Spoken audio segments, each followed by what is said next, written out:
Bem, pessoal, estamos aqui com o Wellington Júnior, treinador mental de atletas. Acho que ainda é uma atividade que não é tão conhecida no Brasil, mas de extrema importância.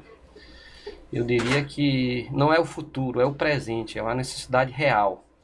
Por isso nós pensamos em trazê-lo aqui, já o conhecíamos, um baiano, ex-jogador de futebol, que se preparou, tem um currículo invejável e tem feito um trabalho belíssimo aqui na Bahia, também fora da Bahia.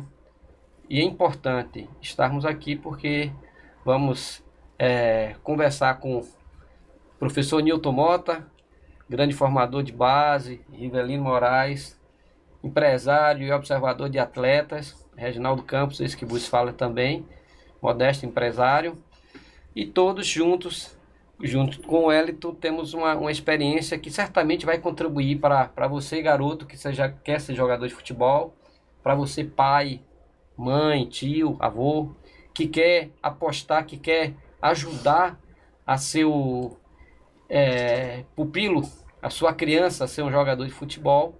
E certamente daqui vocês vão ter várias referências que vão ser importantes nesse caminho. A nossa intenção é essa é a proposta do Aprendendo Futebol, não é outra. A nossa intenção é de uma forma muito prática, passando a nossa vivência, contribuir de alguma forma para que o seu filho, o seu neto, o seu sobrinho venha a ser um jogador de futebol e não sendo, que também a gente possa ajudá-lo a perceber que é possível ser feliz sem o futebol também. Tô certo, Wellington? Ou eu tô equivocado? É só ser jogador de futebol ou tem outra alternativa? Se apresente aqui pra gente, depois eu vou ler aqui, mas me fale um pouquinho sobre você. Primeiro agradecer essa grande oportunidade de estar aqui, né, com grandes profissionais, com carreiras estabelecidas, né? Nilton Mota, eu sou um grande fã. Não quando era atleta, tinha um pouquinho de medo, né? Mas todos reconheciam ali o seu grande talento profissional. Rivelino, que a gente se acostumou a se esbarrar também nas andanças da vida, né? Com um atleta ou outro. E você, Reginaldo, que eu sempre escutei falar, né? Rivelino sempre carregou uma grande referência, que foi Reginaldo. E quando os atletas, eles reconhecem do seu empresário, né? Do seu assessor, alguém que ele fala bem, cara, isso é muito bom, né? É um grande sinal. E sobre o que você falou, eu acho que nesse desafio de um filho atleta, é muito mais seguro você investir nele para o seu desenvolvimento social, profissional, para todas as áreas que ele vai precisar desenvolver e aplicar o que ele vai aprender no esporte, do que somente você pensar no futebol. Porque já é estatisticamente provado que apenas em torno de 1 a 2% dos atletas que viverão dos seus sonhos. E o sonho desses garotos hoje é um sonho totalmente diferente. Eu me lembro que o meu sonho, quando eu estava ali na iniciação do Vitória, era jogar no Sub-20. Meus ídolos estavam todos ali. E hoje o garoto quer jogar o quê? Champions League, Copa do Mundo. As referências dele mudaram. Sim. E com isso também, né, o parâmetro mudou. E dentro dessa proposta de aprender futebol, eu acho que é o grande desafio, porque você aprende futebol para lidar com a vida. Eu vou ler aqui, vou apresentar para vocês quem é o Wellington. Wellington Júnior, é o Wellington Tavares Nóbrega Júnior, nascido em Salvador, criado em Salvador, correu o mundo tentando ser jogador de futebol e conseguiu ser, parou talvez de uma forma precoce, por conta disso morou em várias outras cidades, viveu em alojamento, passou por esse processo, tem 41 anos, é formado em Sociologia do Lazer e do Turismo, MBA em Coaching para Executivos, especialista em Psicologia Esportiva, especialista em Neurociência Aplicada à Performance, Master Coaching Training, Sociologia do Lazer pela Unime, né? Foi onde você fez, né? MBA Coaching você fez aqui na Brascoach e Deiner Game, uma escola americana. Pronto, ótimo. Obrigado pela ajuda. E você fez também aqui especialização PSI do esporte. Psicologia do esporte para Farmate. Farmate. No futebol, ex-atleta, né? E finalizou sua carreira com 23 anos. Já trabalhou na captação também, num clube aqui da Bahia chamado o São Francisco do Conde, e assessoria de atletas aqui no IDUB, né? No IDUB. Isso. E há 8 anos é um treinador mental de atletas do futebol. Mas também já escreveu história, né? Ele tem um livro, ele lançou há pouco tempo, né? Que é O Meu Jogo Mudou, né? E também é idealista do Treinamento Fute, programa de treinamento mental e comportamento para atletas em formação. Coisa que ele vai descrever para a gente aqui ao longo desse podcast. O treinamento físico, o técnico e o tático, eles sempre foram vistos no processo de formação. No seu tempo, Mota, quando eu falo no seu tempo, no tempo que você teve no Bahia e no Vitória, você está em atividade, está na Jacuipense, está fazendo um trabalho belíssimo lá. Inclusive, no Palmeiras, qual jogador do Jacuipense? É o Vanderlan, né? Vanderlan. É um jogador que saiu aqui da Jacuipense ainda com Mota. Mas, no passado, se tinha essa preocupação com essa questão psicológica dos atletas, ou era só mesmo físico, técnico e talvez até o tático ainda era um pouquinho discreto? Bom, primeiro agradecer a Wellington Júnior, né? A presença dele, uma pessoa que tem identificação com o esporte, com o futebol, e eu acho que vai ter muita coisa interessante nesse podcast. O futebol, eu estava vindo com o Wellington, a gente falando da implantação da parte física no futebol. A primeira faculdade de educação física que teve aqui foi da Universidade Católica. Quando a pessoa se formava em educação física, não pensava no esporte, ele pensava em dar aula numa escola. E a educação física foi sendo introduzida paulatinamente, a ponto do CND, Conselho Nacional de Desporto, obrigar qualquer equipe de futebol ou esportiva a sair do Brasil, obrigatoriamente teria que ter um preparador físico na delegação. Então, a preparação física foi ganhando corpo, encontrou adversidades, encontrou uma incrível concorrência entre o preparador físico e o treinador. Teve obstáculos, mas era imprescindível no futebol moderno você ter o preparador físico. Então, assim como a preparação física chegou, depois chegou a tática. E chegou com força a tática. Entendeu? Mas cada momento que chega um item desse, a gente nota a importância, e começou nas Olimpíadas, em outros esportes, se fala em saúde mental, e eu queria dizer que primeiro era só futebol. Então, a Copa do Mundo de 50, não tinha treinador de goleiro, entendeu? Não tinha preparador físico, era só futebol. E aí surgiu a física, surgiu a tática, e agora a saúde mental, que se torna importante em todos os esportes. No atletismo, na ginástica, você vê pessoas com problemas, automobilismo, pessoas com problemas de saúde mental. Eu queria perguntar ao Wellington Júnior, o treinador brasileiro, ele é obstáculo para a implantação, o cuidado da saúde mental? Ele se sente concorrido, dividido a sua importância? O treinador, ele por si só acha que consegue ter um bom vestiário? Maravilha. Essa é uma excelente pergunta, Mota. E a gente precisa fragmentar o futebol para a gente responder, Porque quando a gente fala de futebol e fala de treinador, a gente também precisa entender que etapa esse profissional está. Né? Um treinador profissional, ele já está lidando ali com homens, com garotos, com meninos com expectativas, e o futebol ali é um esporte altamente focado no resultado, e que para esse resultado acontecer precisa-se de várias coisas, disciplina, muito treinamento, é um outro jogo. Se a gente pensar na iniciação, vamos pensar que na iniciação a gente está falando de treinadores que devem ter o perfil de professores, no Sim. perfil de ensinar.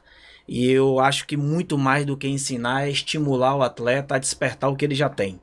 Eu acho que o futebol, ele nasce com o desejo de um garoto de gostar, de querer jogar futebol, de querer praticar o futebol. E quando a gente fala de futebol, tá falando do joguinho. Do joguinho, Do da jogo, brincadeira. da brincadeira. Você pode colocar ali 1 contra 1, 2 contra 2, 3 contra 3, mas ele quer passar pelo colega, quer chutar no gol. É isso que eles querem brincar. E quando é que a questão mental e a questão comportamental ela nasce, né? Ela fica perceptível, porque ela sempre esteve ali. Ela não vem depois, ela sempre esteve ali. Ela sempre esteve ali na confiança de um atleta, no medo de tomar uma decisão, no nervosismo antes de um jogo, na ansiedade da lista da sexta-feira se você vai estar no jogo. Sim. Então ela sempre teve, porque a gente está falando de fatores emocionais que vão influenciar no pensamento e na forma de tomar decisões de cada atleta. Eu acredito, Moto, que a grande dificuldade dos treinadores é o conhecimento, é a falta de conhecimento. Como a gente veio conversando, quando o treinador não tinha o conhecimento da preparação física, o preparador físico ele era um objeto estranho, uma pessoa estranha dentro do processo. Um concorrente, talvez. Então era alguém que ia fragmentar o seu treino, que ia falar de coisas que ele não sabe, e às vezes a gente sabe que está falando com treinadores que a gente precisa falar com a questão da humildade. A questão da vaidade é um problema muito sério, Sim. porque mesmo se tivesse aqui 20 treinadores, nós teríamos 20 pessoas que são treinadores, agora quantos seriam aprendiz? Eu fiz vários treinamentos para treinadores, e eu me lembro que depois eu conversava isso com eles, em todas as interferências, todas as oportunidades que eu dava para alguém fazer uma pergunta, nunca um treinador tinha uma pergunta para fazer. Ele sempre tinha algo a acrescentar. Ele sempre tinha algo a colaborar. Então, quando você apresenta algo novo, algo que ele não domina, então ele começa a ter um pouco de dificuldade. Agora, a experiência da vida, né, faz com que você saiba lidar com pessoas. Eu conheço vários profissionais que não precisaram fazer um curso de psicologia, um curso na área de gestão de pessoas para saber lidar com pessoas. Sim. Porém, para você lidar com outra pessoa, você precisa primeiro descer ao nível daquela pessoa, ser humano.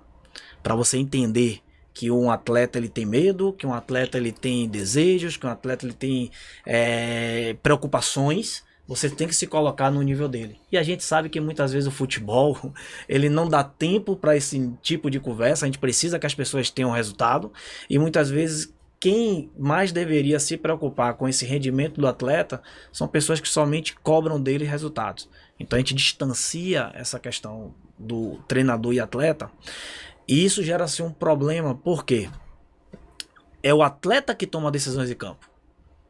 Sim. E na hora que o atleta vai tomar uma decisão em campo, quantos pensamentos vêm na sua cabeça? Quantas coisas que ele deve, ao tomar uma decisão, ele precisa pensar, isso eu não devo fazer, isso eu não faço, eu tenho que fazer aquilo. Então ele está todo momento tendo que decidir. O treinador ele não consegue interferir neste momento. Mas você vai lembrar das pessoas que foram incríveis na sua vida, são aquelas pessoas que perguntaram, foram aquelas pessoas que te ensinaram, foram aquelas pessoas que te estimularam. Então, quando você tem um atleta que corre por você, quando você tem um atleta que faz algo mais porque te reconhece como líder, como inspiração, é diferente. Geralmente, quando a gente fala de grupos fechados, né, grupos vencedores, a gente inclui o treinador nesse processo de vencer, nesse processo de campeão. Então a gente precisa fragmentar isso aí. O atleta profissional, um atleta de rendimento, resultado. Um atleta de base e um atleta de formação. E o treinador ele precisa se colocar nesse papel no ambiente que ele está. Você, Riva, o que é que você fala aí nessa correria? A gente sempre busca um atleta e de vez em quando a gente vê um atleta no seu habitat normal arrebentando, e quando a gente traz para ser avaliado num clube, ele não consegue ter a mesma performance, né?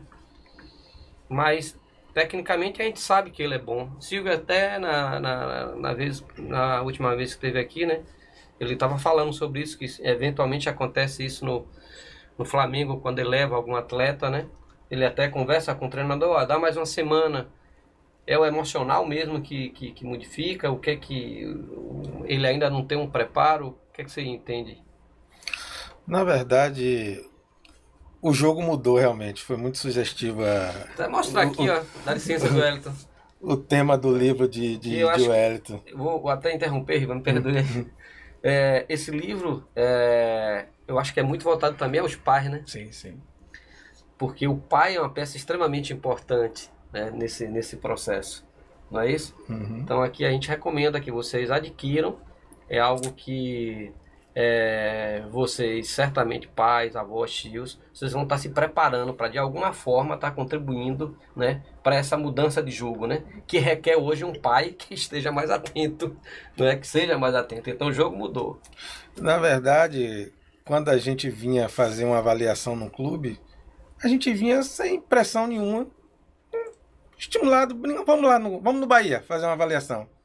Passava ou não passava, mas não tinha pressão dos pais, não tinha pressão dos empresários. E hoje, o que é que acontece? O futebol em si já expõe o garoto desde cedo a uma pressão muito grande, como o Wellington falou, o resultado. Só que hoje existe uma pressão ainda maior, uma carga maior, que são os pais. Hoje o pai já traz o garoto com avaliação, ou ele já está no clube, e os pais, eles colocam uma carga extra em cima dos seus filhos, em cima do atleta. Então hoje o treinamento mental hoje é muito importante. A gente que a gente mexe com garotos muito novos, a gente vê. Eu tenho um exemplo hoje, nós temos um atleta no Bahia, sub-12, e ele está passando por alguns problemas e a gente vê que ele está sofrendo um pico emocional muito grande, de estresse.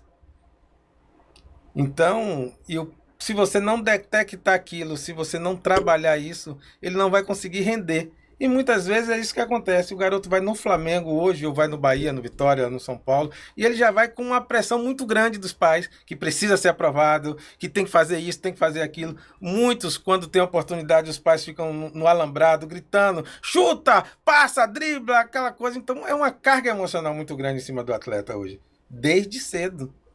Se não bastasse a própria carga que o futebol já leva de competir, de ser melhor, de ganhar, que a gente sabe que o funil é muito estreitinho mesmo, só poucos vão chegar no ápice, hoje existe essa carga acima.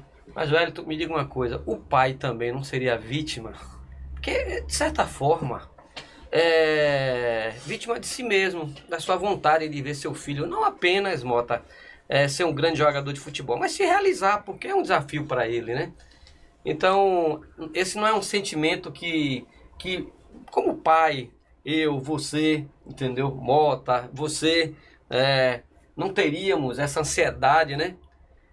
Eu acho que é normal o pai, de certa forma, não estou dizendo de você ser histérico, porque cada um tem um seu limite, né? Tem um seu perfil. Mas essa questão da ansiedade que os pais têm é normal, né? É natural pela expectativa. Sim. A gente está vivendo uma geração de filhos e que os pais tentaram, de repente, ser jogador de futebol, mas não teve o apoio dos seus pais. E hoje os pais querem dar apoio aos seus filhos, né? E existe também hoje um ganho, também uma recompensa muito grande proposta no final da jornada. Sim. Só que a gente muitas vezes está falando do início da jornada. Eu não coloco o pai como vítima. Eu acho que o pai já foi vítima durante muito tempo. Eu acho que o conhecimento está aí agora. E agora o pai ele pode ser parceiro. Porque a partir do momento que o conhecimento chega, o jogo ele precisa mudar. O jogo ele também precisa mudar para os pais precisam ser responsáveis dentro do processo. Porque eu visitei todos os clubes Série A e Série B o ano passado, durante os últimos 2 anos. E escutei de todos os clubes dizendo que o problema, muitas vezes, do filho não performar é o pai. E isso não é novidade aqui para nenhum de nós. Não. Né? Não sei em que momento, em que estágio o pai ele pode realmente ele ser um problema, e justamente por conta dessas questões emocionais, dessa expectativa que se coloca antes da expectativa do próprio garoto, que é jogar bola. O garoto está tranquilo para jogar bola. Quando você oferece para ele algo além do jogo, e nós adultos muitas vezes fazemos isso, acabamos atrapalhando com a expectativa desses garotos. Mas vamos pensar antigamente, os pais não estavam ali, né, no treino. A gente conhecia os pais dos atletas quando era a Copa do Mundo, que aparecia ali quem é o pai de fulano, quem é o pai de ciclano. Normalmente o garoto ele pedia uma vez no mês para fazer uma ligação para casa, aí ele recebia recado do pai. Hoje não, tá todo mundo online. Todo mundo ligado. O garoto termina do treino, o pai só enxergou o treinador falar com ele, já, o que foi que o treinador falou? Né? Tá lá em cima do muro, tá lá na grade, o pai tá lá depois do jogo. O garoto não conta mais a história. Ele não conta o que ele fez, o que ele faz. Então o futebol ele começa a deixar de ser divertido para ser algo que ele precisa se dedicar. E a gente tá falando de garotos que vai entrar uma fase de adolescência em que o mundo vai também se mostrar pro lado dele. E se o futebol foi chato durante a infância, na fase da adolescência vai ficar em segundo plano. E aí entra uma distração terrível. Então eu gostei quando o Rivelino falou, o meu jogo mudou, porque, de fato, Rivelino, é muito bom quando a gente reconhece isso. Que os parâmetros anteriores, eles servem como algo que aconteceu, tem pontos positivos, mas a gente precisa entender dessa geração, desse momento em que os garotos estão. Um garoto de classe média de Salvador, que tá treinando numa escolinha lá desde os 8 anos, e ele se encontra com 12 anos com um garoto que treinou lá em um time do interior, um projeto, normalmente 1 a 2 bolas, e que ele jogava mais do que fazia fundamentos, e com 12 anos esses dois garotos se encontram. Quem tem mais vantagem? Um tá muito bem alimentado, tá bem assistido pelos pais, e o outro, alguém tá ajudando ele para estar naquele ambiente. Quem tem mais vantagem?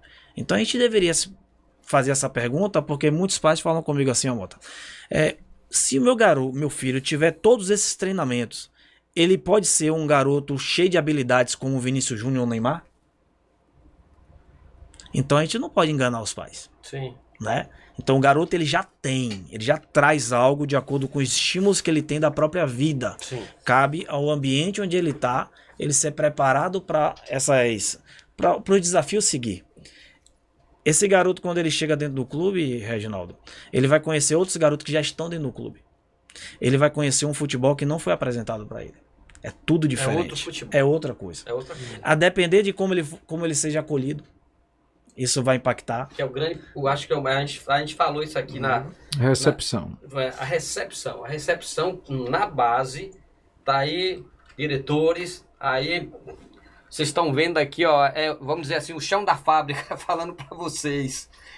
Nós estamos perdendo os bons jogadores porque essa fase de receber o atleta, ela é muito conturbada, é muito rápida. Só isso aí, você pega um jogador como o Júnior está falando, então, que não tem, que ele vai sentir, ele está com medo de certa forma, né? Pois é. E aí a coisa... E um alerta, nós vivemos numa geração dopamina. Por que o garoto tá o tempo todo no celular? Porque aqui tá dando prazer para ele, tá dando distração. Se ele não tem nesses ambientes, ele vai sair dele. Ele não vai querer jogar futebol. Ele no videogame ele já consegue fazer tudo o que ele queria fazer. No futebol ele vai ser avaliado. Ele vai ser criticado. Ser cobrado. Ele vai ser cobrado. Vai se criar essa pressão dos pais. Tem garoto hoje que ele, né, financia a família. Então, e o pai vê de um, ele compara com o outro. Criança não gosta de ser comparado. Não é verdade? Então imagine, esse garoto ele chega no clube com todos esses desafios e ele pode simplesmente acabar com tudo isso. Quer ir para casa. Na nossa época, antigamente o garoto voltava para casa, ele sentia medo, ele falava assim, tô com saudade. Ele não queria saber se a comida do clube era melhor, se a cama do clube era melhor, ele queria voltar para casa por causa da saudade. Hoje o garoto ele vai dizer isso aí porque ele quer fugir daquela pressão. Então a gente precisa entender e preparar cada vez mais esse garoto para esse ambiente. Agora, o clube ele é fundamental nesse processo. O treinador é fundamental nesse processo. Porque muitos garotos, quando ele sai, um baiano que sai daqui para São Paulo, quando ele chega lá, ele deixa de ser o João, ele vira o baiano. Então ele já mexe logo com a identidade dele. Então eu lembro que quando eu jogava, além de ser virar o baiano, eu ainda tinha que mostrar para todo mundo que eu não era preguiçoso. Eu tinha que acordar cedo, eu tinha que correr, porque qualquer coisa, se eu atrasasse, é o baiano. Então a gente precisa prestar atenção nessa jornada desse atleta para até facilitar, porque a gente perde muito no meio do caminho e o garoto ainda é o maior ativo no futebol. Sim. Sim, sem dúvida nenhuma. Eu acho que nós temos aí a quantidade de jogadores que são aproveitados no Brasil é uma quantidade ínfima do que poderia ser. O Brasil tem uma oferta muito grande e nesse processo, desde a captação até o processo de formação, se perde muito. Jogadores que nós não se fossem melhores trabalhados, eles não seriam perdidos. Eu acho que o clube tem que ter uma atenção em relação a esse ponto, sabe? E são detalhes. Não é nada assim, é detalhes. Essa questão da recepção é extremamente importante. Eu acho que é um ponto muito... É o start, é o início de tudo, entendeu? Eu acho, Reginaldo, que a gente precisa traçar um cenário para avaliar ele, para a gente entender em que contexto o futebol está hoje. Porque os garotos estão cada vez entrando no futebol cada vez mais cedo. E quando eu falo no futebol, é com rotina de treinamento, competição. Hoje tem as cups, é um negócio, né? Os meninos hoje vão ter mais jogos do que os atletas profissionais. Porque é todo final de semana competições. E a gente está falando ali de, em cada competição dessa, os garotos precisam aprender a lidar com suas emoções. E muitas vezes o clima em casa fica ruim por causa de um jogo de final de semana. O clima fica ruim com o colega, o clima fica ruim com os treinadores. Então a gente está vivendo tudo isso. Só que paralelo ao que está acontecendo da entrada dos atletas para o futebol, né, que a gente está falando aqui das escolas de futebol, que são muitas, existem os clubes de futebol que pensam o futebol como formação, mas também pensam o futebol como negócio. Sim. Então, pensando o futebol como um negócio, a gente está falando aqui ainda de até 14 anos, tá? Todos os clubes sabem que hoje tem muitos garotos disponíveis, muita demanda e pouca oferta. Então a troca ela vai ser cada vez mais natural, vai entrar cada vez aquele que está melhor, não existe processo, se vende uma ideia de processo, mas não tem processo, e o garoto ele vai chegando cobrado desde o dia que chega a ter que ser melhor a cada dia, a competir com outro, e aí vai nesse processo. Beleza, tá tudo certo. Só que a base hoje nos clubes ela é o quê? Uma grande peneira. Até os 14 anos, espera-se que 90% desses garotos desistam do futebol. Para que somente aqueles 10 que conseguiram, que resistiram, né? Claro que é um cálculo, não é científico, eles continuem, porque a gente sabe que quando começar o Sub-15, começa um jogo totalmente diferente. Totalmente diferente. E a gente já viu hoje que a profissionalização, ela não está mais só no profissional. Sub-20 hoje já é um pré-profissional, mas com força. A rotina de um atleta Sub-20 de um time de Série A é uma rotina profissional. E agora tá chegando para o Sub-17. Com aquilo que sempre foi sonhado por todos nós trabalhando no futebol, que é os campeonatos nacionais, né? O atleta fazendo contrato profissional. Então, o garoto, ao mesmo tempo que ele começa aqui, ele percebe que a distância até onde ele quer chegar é muito grande. Muito grande até o profissional. Só que os ganhos, eles estão cada vez mais cedo. Então, esses ganhos que eu considero ganhos ilegítimos, porque você não pode tratar como é aquele que ainda está sendo. Aquele que ainda está se formando. Porque começa a gente ver jogadores com 16, 17 anos, tanto fez, tanto faz. Sim. Você não vê mais aquela gana, você não vê um planejamento de carreira. E isso dificulta a relação com os pais, muitas vezes. Isso dificulta a relação vida, né? Com os empresários. E, naturalmente, esse garoto não está preparado para a vida. Mota, o Wellington ele comentou sobre essa rotação de atletas, né? Você viu que acabou de falar, 90% dos jogadores até 14 anos, na verdade, já desistem de ser jogador de futebol. Eu, como empresário, a gente sempre ouve falar, em vez em quando, Riva também vê isso aí, alguém me liga, não, é que meu filho joga futebol, mas ele vai fazer um teste lá, mas depende do empresário, porque seu empresário ele não vai passar. Você que viveu do outro lado, recebendo os atletas, também convivendo com os empresários. Acontece desse, fique à vontade, fique totalmente à vontade, acontece isso, o empresário consegue segurar o atleta e aprovar um atleta dentro do clube? Não. Isso, porque o futebol hoje Gilmei Aimberê, que hoje está no Palmeiras, ele diz assim, que futebol não tem nem moita nem muro. Dentro de Era o campo, jogador e a bola. O problema é que o jogador hoje, ele está infeliz. Ele está tenso. Porque o Elton vai falar sobre isso lá na frente. Ele disse que um treinador hoje chamou a atenção de um atleta dizendo que ele precisaria ser protagonista. É uma incoerência, porque os treinadores não deixam os atletas ser protagonistas.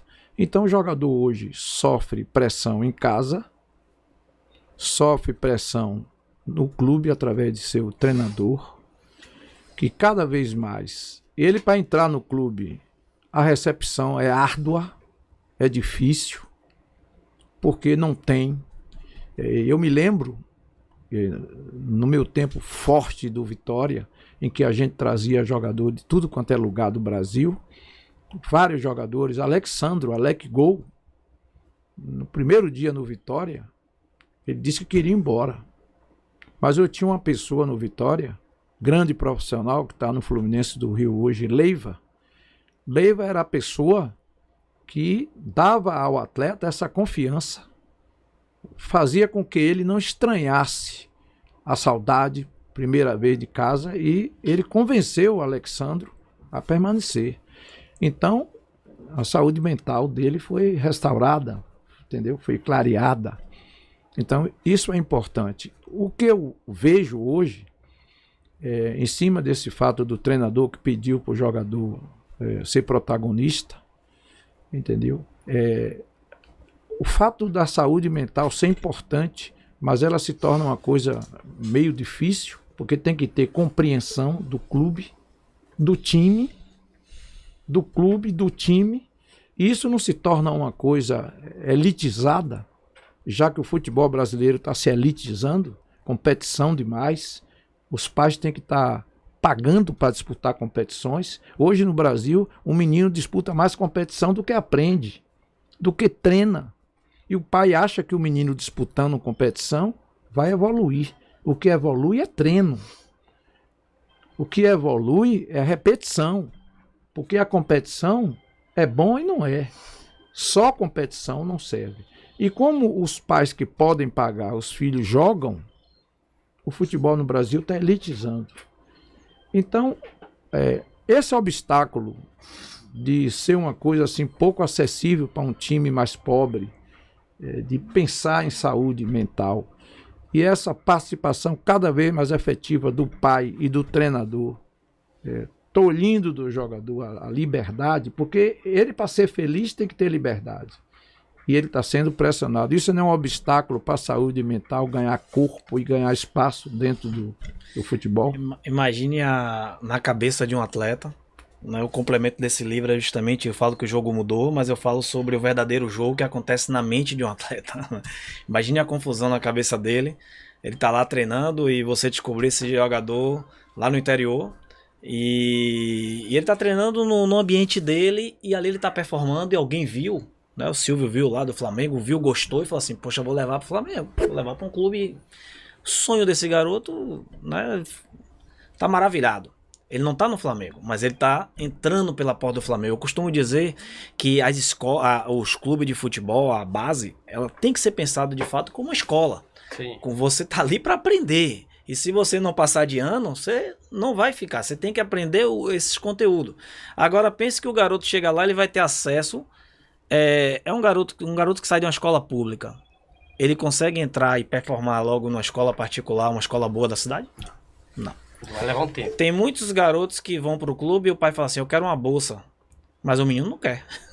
Porque o menino tá estudando lá na escola pública, chega lá, ele vai para uma escola que vai exigir um pouco mais dele, ele vai ter mais dificuldade. Não é porque ele não quer estudar, mas ele vai ter mais dificuldade. Então ele vai chegar lá dentro daquele ambiente onde ele vai escutar coisas sobre futebol de forma diferente. Vamos pegar esse exemplo aí do protagonismo, Otto. Porque a gente sabe que uma coisa é certa em qualquer área do futebol, em qualquer fase do futebol, seja profissional, seja base, seja iniciação, existe um jogador quando ele tem confiança, existe um jogador quando ele não tem confiança. Não é verdade? Quando você tem confiança, a sua personalidade se aflora, você chama a responsabilidade, você faz o que você sabe, você surpreende, você manda uma mensagem para quem tá do lado de fora. Quantas vezes você foi assistir um jogo, independente do lugar, Você tava ali, algo aconteceu que te atraiu a atenção ali no campo. Um feeling, você olhou, rapaz, que foi aquilo? Aquilo ali que desperta e que é enviado um convite, uma mensagem para quem tá ali observando, fala assim, preste atenção em mim, Exatamente. porque eu tenho algo para mostrar. Eu sou diferente. Não é assim? A gente anda com observadores técnicos, é isso que eles buscam, principalmente os da antiga. Cara, não sei. Garoto, eu gostei. Ele viu coisa que a gente não viu, mas o cara fez. Quando ele chega lá no clube, o treinador não viu isso. O treinador muitas vezes não sabe da onde, não procura saber da onde esse garoto veio, quais são as informações que ele tem, qual é a história desse garoto. Eu tô falando agora de um clube grande, uma situação real. Um garoto de 14 anos, ele volta para casa desesperado para conversar com a mãe dele, porque o treinador, ao final de um jogo, chamou ele e falou assim, ó, você precisa ser mais protagonista. Cara, todos nós aqui entendemos até quando o treinador quer dizer isso pro atleta, né? Que ele precisa tomar mais decisões, que ele precisa ter mais confiança, que ele precisa acreditar nele. Na minha época, você precisa ter mais personalidade. Não é verdade? Mas eu preciso respeitar o garoto, até onde ele sabe, né? Eu, como profissional da mente humana, eu preciso entender que o conhecimento, ele se dá por sinapses neurais. E você não pode, se você já fez aquele caminho, você precisa respeitar aquele que não fez ainda. Porque aquele que não fez, ele vai ter dificuldade dentro do processo com uma ou outra palavra que vai mudar ali o jogo. E palavras mudam o jogo. Sim. Palavras mudam o jogo. O treinamento mental, ele é palavras que você diz para você mesmo e como você interpreta. Porque o jogo é um problema. Hoje a gente pode pensar isso. O jogo é um problema e um problema que precisa ser resolvido, não é verdade? E cada um resolve de um jeito. O lateral resolve de um jeito, o volante resolve de outro. Para isso, cada um tem habilidades diferentes dentro do jogo para resolver problemas. Então esse garoto chegou em casa desesperado, mãe, o que é ser protagonismo? O que é ser protagonista? A mãe olhou, falou, não associou futebol, protagonismo, e agora? O que é que eu faço? Só que pro treinador, o garoto fez assim, ó, tá bom, professor. Ele nem sabe o que é. Eu entendi tudo. E o melhor treino, meus amigos, não é o treino que o treinador sabe. É o que o atleta entende, porque a gente precisa entender o seguinte, nós precisamos servir o atleta. O atleta é o protagonista. Se o atleta não for protagonista no treino, como é que você vai cobrar dele protagonismo no jogo? Então eu acho que, de certa forma, está existindo uma... Você falou da questão do futebol estar um pouco elitizado. Eu acho que dentro do próprio clube está tendo essa elitização na própria comunicação do profissional. Porque eu vejo que essa responsabilidade não tem que ser do garoto. O clube tem que ajudá-lo a ser protagonista. Porque ele, quando ele chegou ao clube, ele chegou porque ele tem uma qualidade, ele foi observado, foi avaliado por um funcionário do clube e ele não está ali à toa. Agora, essa outra parte é uma questão que deve ser desenvolvida dentro do próprio clube. O clube tem que trabalhar esse tipo de coisa dele ser protagonista. Agora, se falar para ele diretamente, você tem que ser protagonista, ele não vai saber o que é protagonismo. Exatamente. Uma polêmica agora, pode ser? Claro. Olha só, o garoto ele tem que tomar decisões o tempo todo. E ele só vai tomar decisões a partir do que ele tem ou do que ele foi estimulado a fazer. Ele não vai te dar, ninguém vai te dar aquilo que não tem. Você não pode esperar de um atleta aquilo que ele nunca fez ou nunca se preparou para fazer. Tá? Mas eu já vi muitas vezes Mota fazendo isso na época de Bahia, tentando argumentar com o treinador que ele é que desenvolve o atleta. O atleta ele não toma almoça, a janta e ali ele ganha o desenvolvimento. Ele lê um livro e dali ele sai um jogador melhor. Não. O treinador ele precisa servir, qualificar o atleta. E eu vejo muito isso aí também com o João Paulo lá no Palmeiras. Então, o treinador ele não pode aparecer mais do que o jogador. O atleta é o ativo do clube, ele é o porquê de existir um clube. Todo investimento é feito no atleta. Então, se eu tenho um entendimento de que eu estou ali para servir ele, no mínimo eu preciso ter consciência de que ele entendeu aquilo que eu estou pedindo para ele. É o mínimo. Ensinamos o jogador a jogar. E quem ensina o jogador a treinar? Porque ir pro treino, todo mundo vai, até aquele que vai obrigado. Vai sem vontade, vai obrigado, não vai montar. Mas Isso. Aprender a treinar, eu acho que é o nosso grande desafio. O garoto precisa entender que dentro de um time de futebol ele tá ali para aprender o que ele não sabe, aprender futebol. E nenhum garoto que tá jogando no clube, ele acha que vai estar aprendendo, que vai aprender futebol. Ele acha que já sabe. E que é questão de tempo, né? E se você criticar ele, ele não gosta. Então ele tem que aprender, mas tem coisas que o atleta já tem. Ele já sabe. Então eu aprendo o que eu não sei e o que eu já sei eu melhoro. Potencializa. Porque aí a gente tá falando de performance. Mas eu não posso falar de performance sem antes falar de ensino. Falar de aprender. Então o treinador, ele precisa ser um funcionário do clube que tá ali para servir ao ativo do clube, que são os atletas. Quando a gente tem treinador focado somente em formar o time, o processo ele já está comprometido. Mas na verdade, Júnior, isso é uma grande indagação que eu faço sempre a gente do meio do futebol. Na verdade, o que está faltando, eu acho que é isso, é o processo. Nós não temos processo. A gente vê base é o que? Formação, como você falou, é ensino. Mas hoje os nossos profissionais da base, eles não querem ensinar, eles não querem perder tempo. Os nossos profissionais, eles pensam só no jogo. De segunda, à véspera do jogo, o treinador pensa no jogo. E ele pensa naqueles que vão jogar. E aqueles que não jogam? Porque você tem um elenco de 30 garotos. Jogam 11 e ficam 6, 7 no banco. E os outros? Então aqueles são deixados de lado. E como é que fica a cabeça daqueles garotos? Como é que você forma aqueles garotos? Como é que depois aqueles garotos podem te dar resposta quando você precisar deles, se você não dá atenção a eles, se você não treina eles? Se você só dá atenção àqueles que naquele momento vão te ajudar. Então isso é uma grande dificuldade. E os clubes não têm processo. Eu falei com um coordenador amigo meu esses dias. Ele me ligou para falar que um jogador nosso seria dispensado. Eu falei, cara, eu entendo. O clube ele tem direito de dispensar. Agora, como é que vocês aprovam um jogador em setembro? O cara não faz um jogo oficial e vocês liberam o cara em dezembro. Sem minutagem nenhuma. Destreinado? Cara, como pode uma coisa dessa? Quer dizer que em setembro ele servia. Vocês viram característica nele para aprovar ele. Aí ele não faz um jogo, malmente treinou porque estava em reta final de campeonato, ele não podia jogar, e vocês liberam? Gente, não tem nexo. Cadê o processo? Como? Não foi testado. Ele não foi testado. A falta de processo nesse que você está falando, para quem, na verdade, para quem não está no dia a dia, é o seguinte. Normalmente nós temos o campeonato infantil, juvenil e juniores. A categoria infantil, ela tem duas idades, normalmente não sempre, 14 e 15 anos. O juvenil, 16, 17 anos. Juniores, aí você vai do 18 até os 20. Todo ano tem o campeonato de infantil, juvenil e juniores. A preferência para jogar são daqueles jogadores que estão no último ano de infantil, no último ano de juvenil ou então no segundo, último ano de juniores.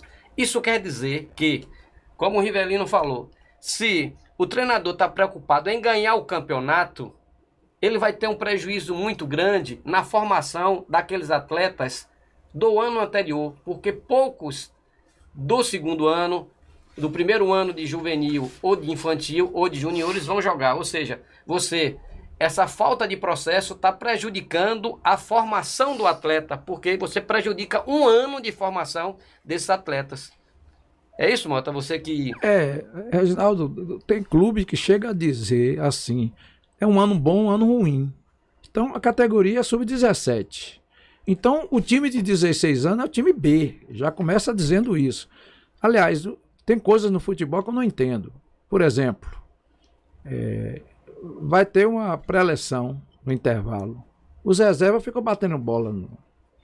Aí com 1 minuto um jogador machuca, o que vai entrar não viu o treinador orientar o seu titular do que é que ele está errando, o que é que ele está acertando.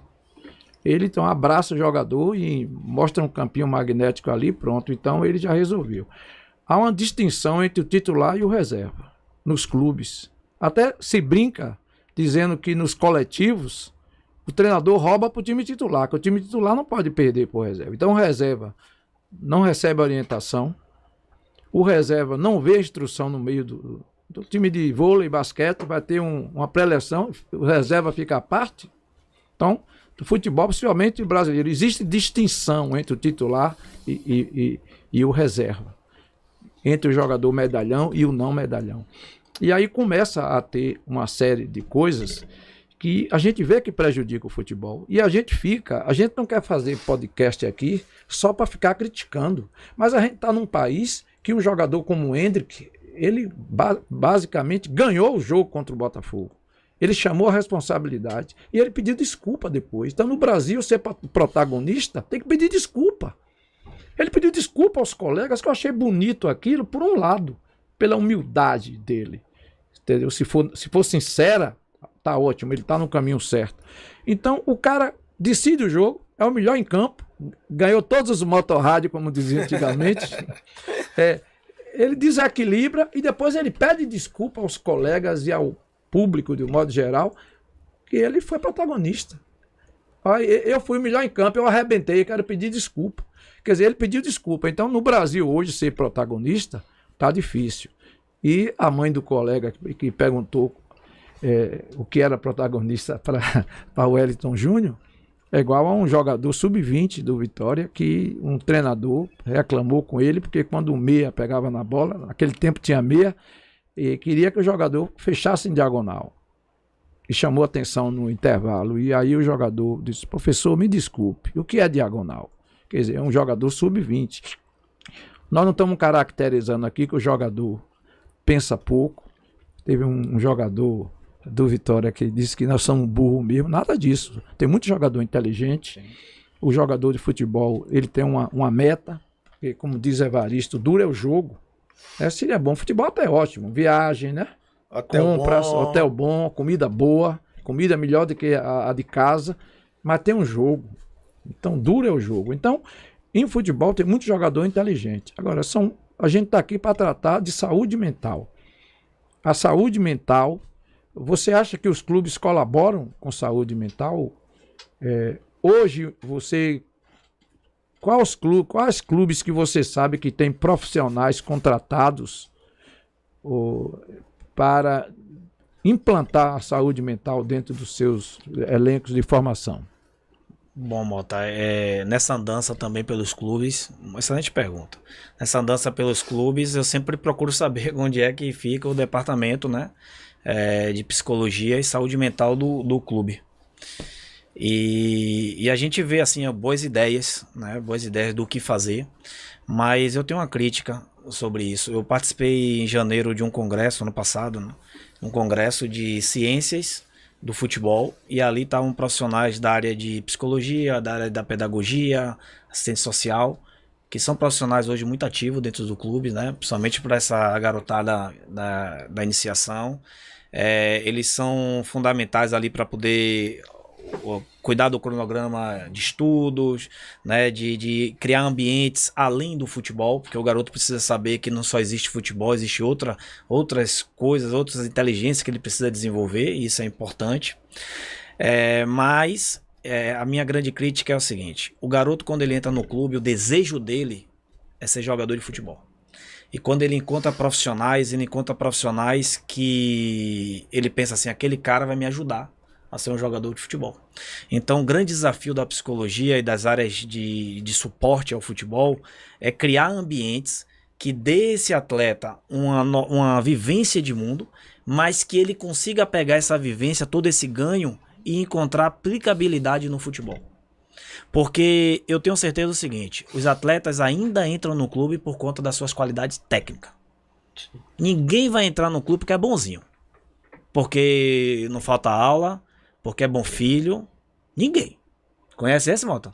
Mas você já viu mãe chegar e falar assim: ó, deixa meu filho dar uma oportunidade, ele é um bom garoto, acorda cedo, treina todo dia. Não é prerrogativa para entrar no clube. E ele também não entra no clube só porque ele quer. Porque se você perguntar quem quer jogar, vai aparecer todo mundo. O que a gente apresenta é uma oportunidade e ele precisa vir pegar.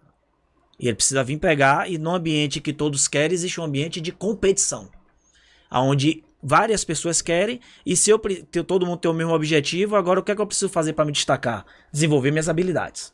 Então eu preciso pegar essas habilidades que me ofertam fora, desde ler um livro, desde participar de uma palestra e encontrar essa aplicabilidade pro futebol.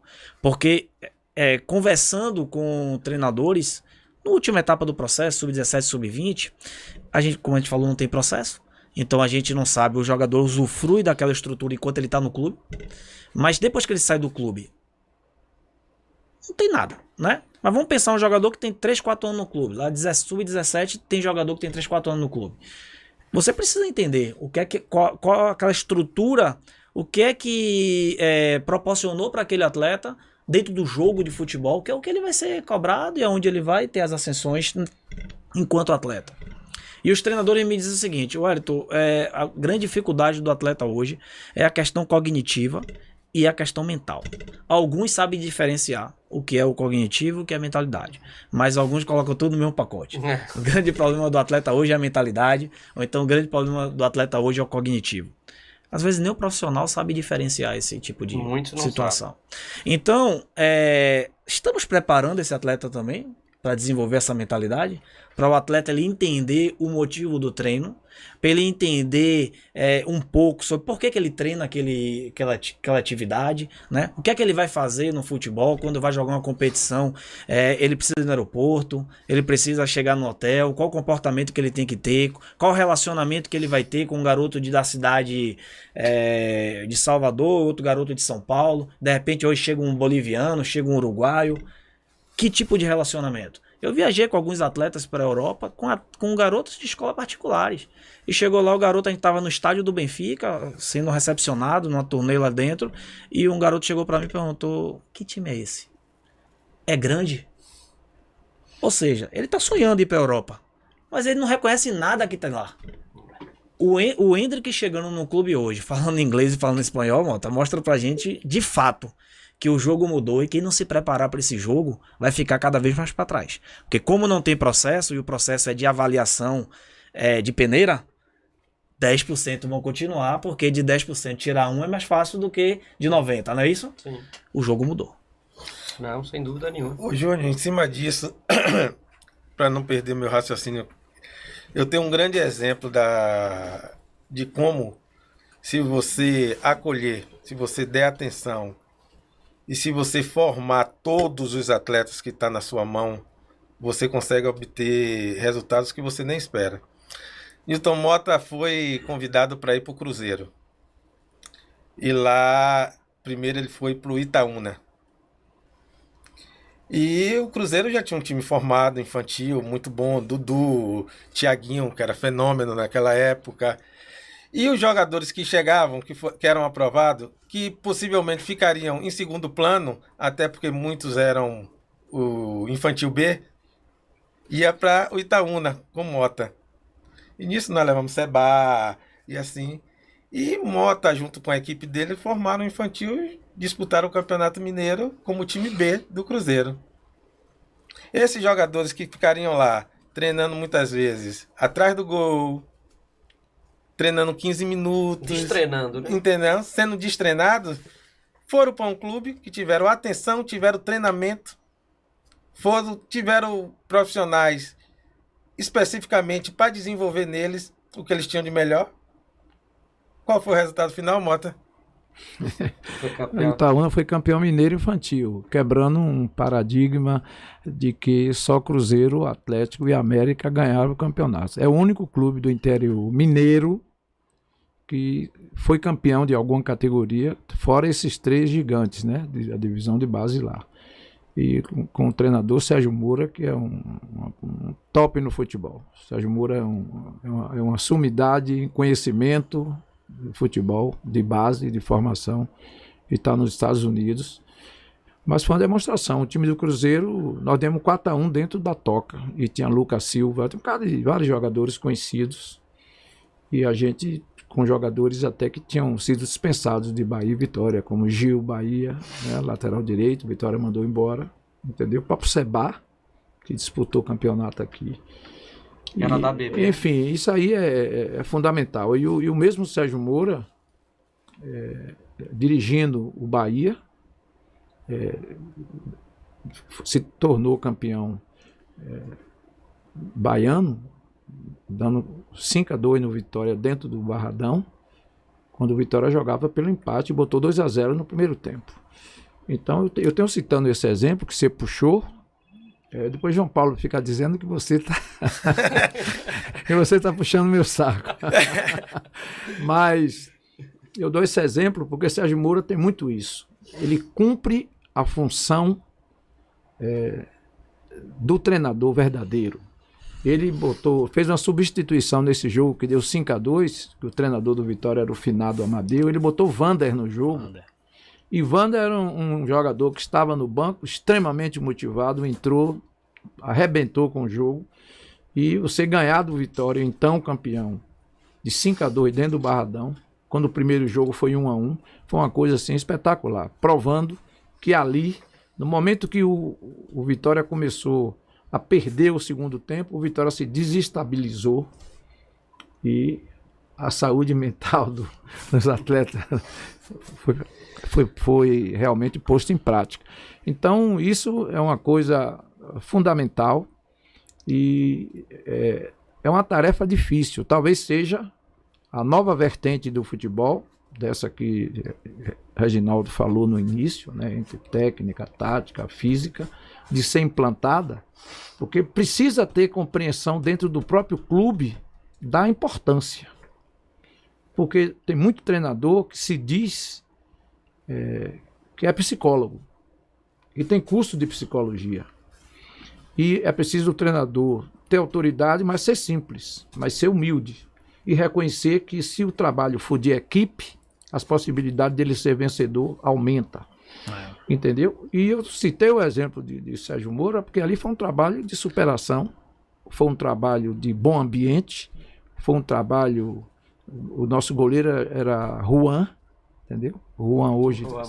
Juan maluco, como dizem, não é tão maluco assim. Então, de jogadores Bs, jogadores desprezados pelo Cruzeiro e alguns que chegaram, se tornou campeão mineiro. Maravilha. Então, o lado mental tem uma força no futebol extraordinária. E não é só ser campeão, né, Mota? Naquele time ali, vários jogadores chegaram ao profissional e estão tendo sucesso ainda hoje, né? E a gente avoca o passado e você vê, por exemplo, Vicente Feola foi campeão mundial pelo Brasil em 58. Diziam até que ele dormia no banco.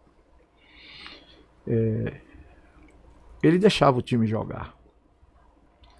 Não é você estar puxando coisas do passado, mas hoje é uma tarefa difícil ser jogador. Os percentuais dizem.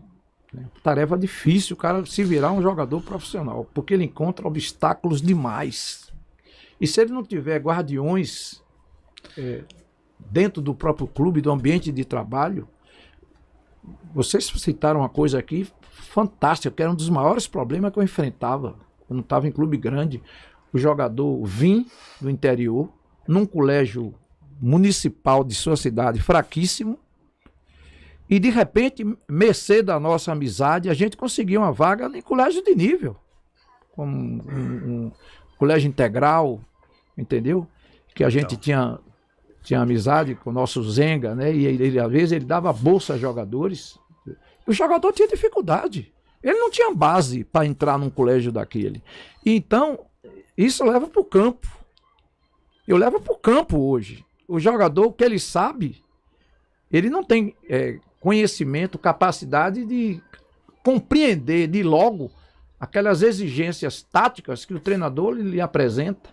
Então o jogador vê obstruído o seu desejo de ser treinador, ele fica com dificuldade e o jogar na rua dele era mais simples, tem a namoradinha, entendeu? Ninguém cobrava, ele viu, entendeu? Eu acredito e aí ele troca o sonho por uma realidade mais palpável e mais feliz. Aproveitando o que Mota falou, você falou no início sobre essa questão da dopamina, que é um termo que está sendo muito utilizado hoje, mas muito ainda estranho para algumas pessoas. Esse bichinho aqui, você acha que está atrapalhando ou ajudando o jogador? O que é que você entende aqui? Porque é uma ferramenta diferente, né? Hoje todo mundo tem um elemento desse aqui que pode ajudar muito. mas será que não está atrapalhando demais? Então, hoje a gente, não só o jogador de futebol, né? Sim. A gente tá falando de uma geração, né? Que hoje é uma geração, chama-se geração da Mundial, dopamina. né? Mundial. Hoje eu tenho filha e a gente sabe que hoje é um desafio para todo pai saber lidar com esse tempo de uso de eletrônico, tempo de tela em casa e a gente ainda não sabe quais serão as consequências disso no futuro, mas a gente já consegue ver algumas consequências disso no relacionamento. Né? E no que a tecnologia ela é muito boa, mas também ela traz algumas situações que a gente não aprendeu e que precisa aprender a lidar. Pense que 10 anos atrás, e hoje os jogadores né, nessa geração aqui, tudo que ele coloca tá lá no Instagram. Ele coloca que ele assinou o primeiro contrato com o clube. Né? Então ali quantas pessoas já ficam sabendo dessa informação? Então, a partir do momento que essa informação ela é dada, o comportamento também desse atleta muda, porque ele passa a ser um atleta referência, ele passa a ser um atleta visado, junto a isso o direct dele também passa a ter mais convites, mais informações, uma simples coisa, mas que já muda um comportamento. Né? Vamos pensar aqui que hoje o garoto ele vai utilizar o celular, onde você pode aprender hoje um curso de inglês, onde você pode fazer um curso de mental. Né? Eu tenho um treinamento mental e comportamental e que eu gostei muito desse treinamento, cara. Eu acho que os feedbacks são incríveis e que ele pode fazer a partir do celular. E isso é muito bom. Agora, junto a isso também você tem acesso a outras coisas porque fere a base justamente da criação do adolescente. Porque aqui você vai ter acesso à pornografia, você vai ter acesso a olhar o outro e achar que o outro está muito melhor do que você. E isso é um ponto que a gente precisa falar na base hoje. É a questão da autoestima. A gente precisa falar da autoestima de um atleta. Sim. A gente não pode achar que o jogador de futebol é só aquele cara que tem sucesso, sendo que a gente está falando de 1, 2, 3 e a gente está falando de 27 que não estão no mesmo patamar. Então essa falta de autoestima ela também interfere no processo de formação. A gente precisa falar da transição, porque o que é que isso acontece? Cada vez que você chega a um estágio, o maior problema de quem alcança alguma coisa é voltar ao estágio anterior. Não é verdade? Um garoto que sai daqui da escolinha e foi lá para um clube. E ele tá lá. Beleza, comemoração, felicidade, posta tudo nas redes sociais, beleza. E 2 anos depois se ele volta. Como é que tá esse cara? Ele para? Como é que esses 2 anos ele aprendeu alguma coisa? Como é que ele tá nesse processo? Então, autoestima, transição e alta performance são temas que a gente precisa debater um pouquinho. Porque eu desafio a você perguntar ao seu atleta, é o seu filho atleta, pergunta pra ele o que é alta performance. Mas não pergunta a um garoto de 14 anos, não. Pergunta a um menino a partir de 15 anos, um atleta profissional, o que é alta performance. Porque esse termo ele entrou no futebol. Mas muitas vezes a gente não sabe. Então, o que é que tem a ver o celular com a alta performance? Qual o maior inimigo da alta performance? Desconcentração. A distração. E a distração é algo que... É o que a televisão mostra muitas vezes, é a distração. É o momento do atleta jogador, sabe, Mota? Com as roupas bonitas, chegando cheio de gente. Aquela boleirada.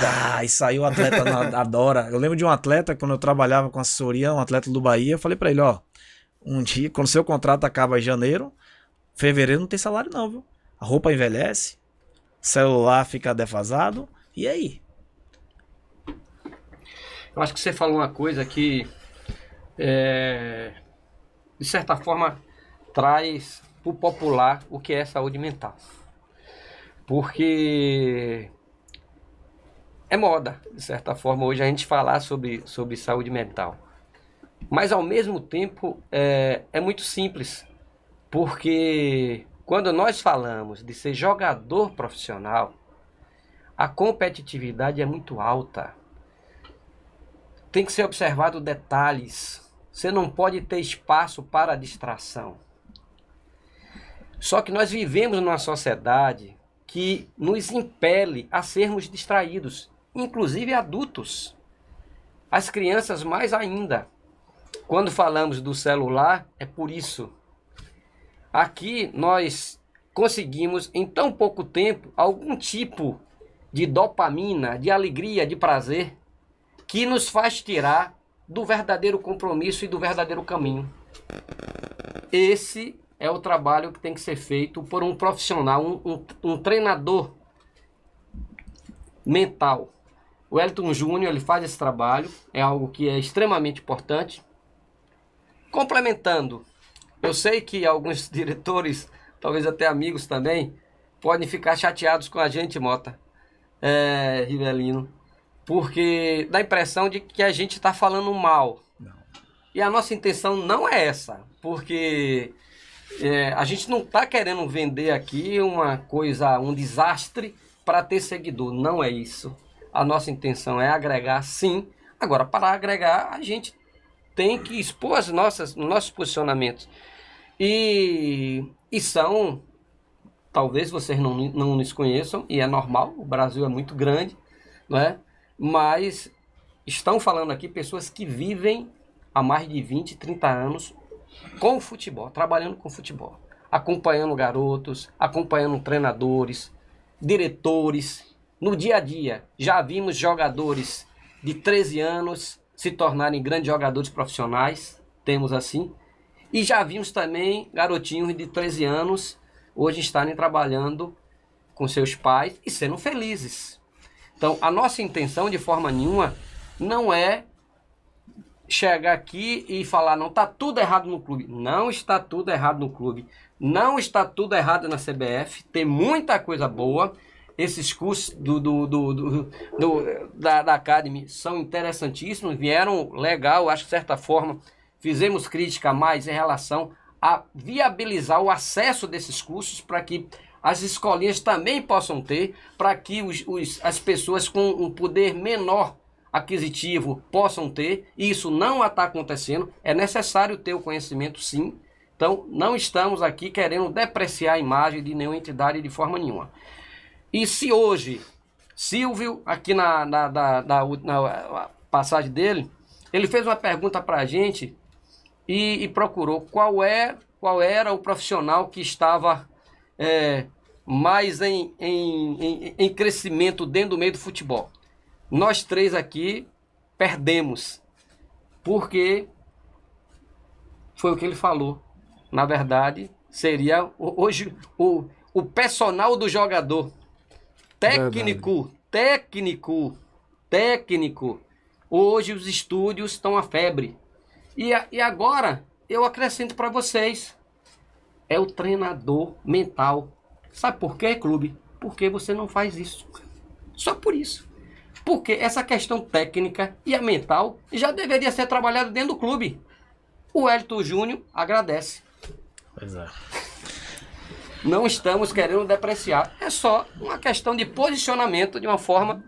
Reginaldo, deixa eu fazer um adendo. Eu uma vez fui para Recife e assisti um simpósio de futebol. E pessoas brilhantes estavam lá, como o Próspero Paoli e a Suzy Fleury. O clube de futebol, quando queria mostrar algo mais, ia ter uma decisão, ele contratava uma psicóloga para motivar o jogador. Na minha opinião, e eu queria que você falasse, isso mudou, porque a motivação do jogador tem que fazer parte do dia a dia. E não é por ter uma final, entendeu?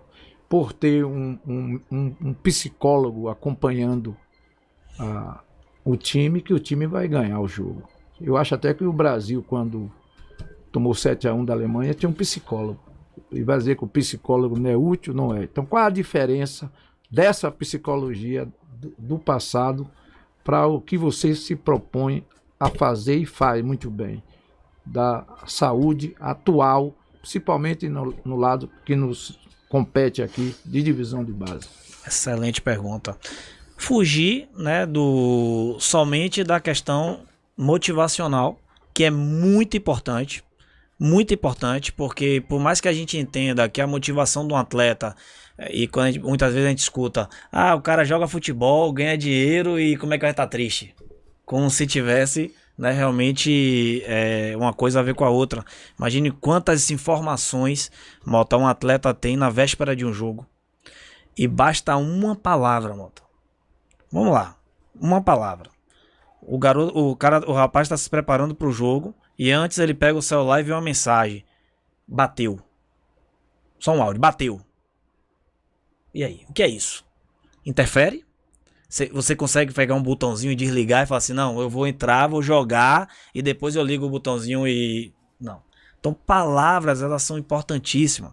Por isso que aquele momento do treinador com o atleta ali no vestiário, aqueles minutos ali, são importantíssimos para que o atleta ele chegue no estado de jogo. Só que aquilo não se sustenta por muito tempo. Ali é uma descarga dopaminérgica, né, motivacional, que faz o atleta chegar, mas quando ele entra em campo, os medos vêm.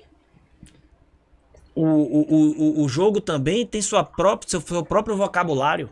Lá tem um adversário. Você se prepara para o jogo, mas você esquece que o adversário também se preparou para pegar e quer a mesma coisa que você.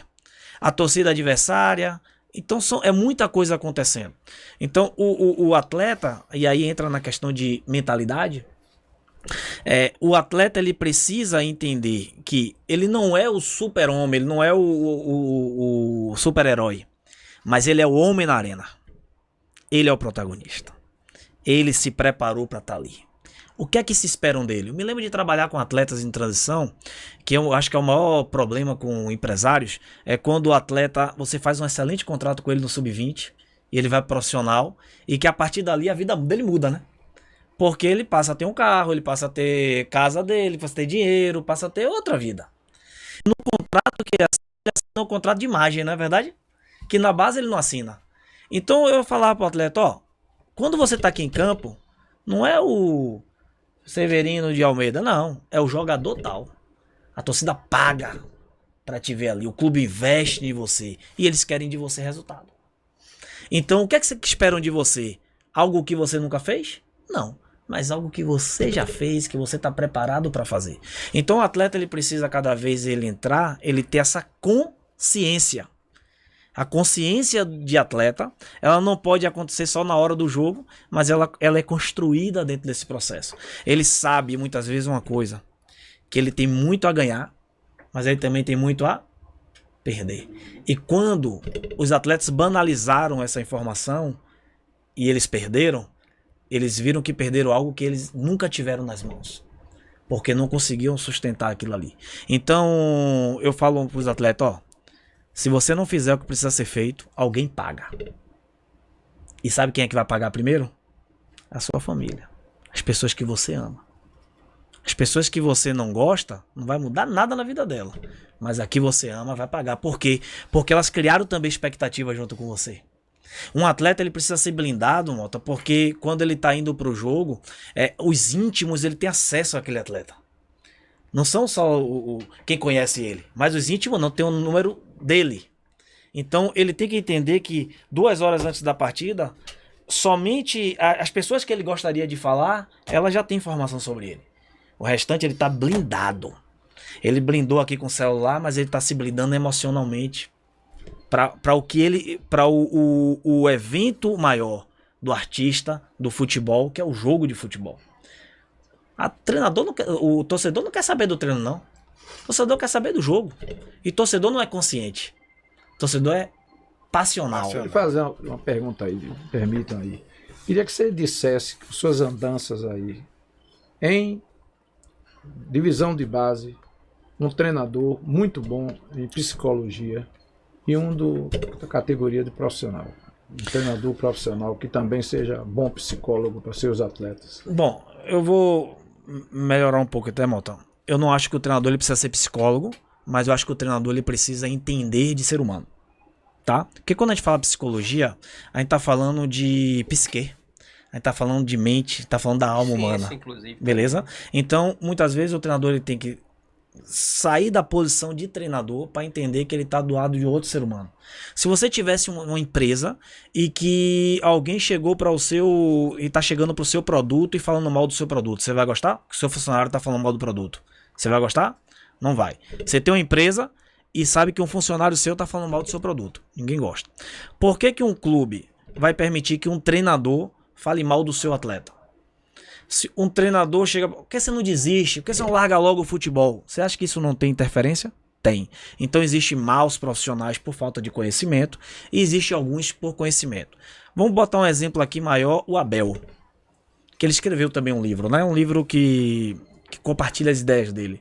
Mota, quando ele chega no Palmeiras, quem é Abel? O que é que a gente sabia sobre Abel? Anônimo. O que é que os atletas sabiam sobre Abel? Como é que é atleta quando não sabe sobre o treinador? Vocês sabem, vocês lidam com isso todos os dias. Então ele não quis ser maior do que os atletas. Pelo contrário, ele quis ajudar o atleta a descobrir o máximo que ele podia render. Isso foi sensacional. Porque ele pegou um grupo também de atletas vencedores. Então ele fez do Correio, fez todo mundo, ele transformou em operários, em pessoas dedicadas. E sabe o que acontece com um atleta dedicado? Ele vai descobrindo limites que ele não sabia que tinha. E ele tá doido para que alguém afrouxe para ele respirar, mas ele, quando ele vê que a recompensa é alta, ele continua. Ele continua, por quê? Porque do seu treinador ele também não baixava. Ele mantinha também a pegada. Ele dava a cara para bater, ele também era energético com o time, mas ele blindava aquela galera. E o time fez dele um vencedor. Não é verdade? Sim. Do outro lado, a gente também via no Flamengo, chegou vários treinadores renomados. Mas que queriam impor a sua filosofia, impor a sua maneira. e não, você não viu nenhum atleta depois falando assim, ó, que ser humano incrível. Porque é isso que a gente fala das pessoas incríveis. Os atletas não falam do o treinador que ensinou ele a chutar uma bola, a fazer. Ele lembra de quando foi tratado como ser humano. Então eu conheço alguns treinadores hoje, porque hoje para trabalhar com formação é importantíssimo isso. Aqui na Bahia eu conheci vários treinadores e eu me lembro de uma conversa que eu tive com um treinador nessa grande fase que ele está vivendo, e eu quero que ele veja isso porque eu sou muito grato àquela conversa. Foi com o Wesley Carvalho. A maturidade que esse cara teve ao sair daqui desse ambiente e se perceber em um ambiente que ele precisava também aprender. Isso foi muito bom, porque eu me lembro no dia que ele foi, tanto ele como o Jumeu, eu falei assim, ó, cara, vá para aprender, porque vocês já sabem muitas coisas. E lá, ele no Atlético, a gente teve um momento junto, ele não era o treinador principal, e ele me falando sobre lidar com pessoas, sobre gestão de vestiário, sobre desenvolver o atleta, sobre como o atleta precisa olhar para o treinador e ver que o treinador definiu um limite, mas ele não arrega. Ele tá nesse limite. Então o atleta ele vai entregar o que ele tem. Então o treinador ele precisa entender de pessoas. A minha pergunta é: quantos cursos, quantos livros você leu sobre periodização, sobre treinamento, sobre desenvolver técnico tático? E quantos livros você leu sobre pessoas?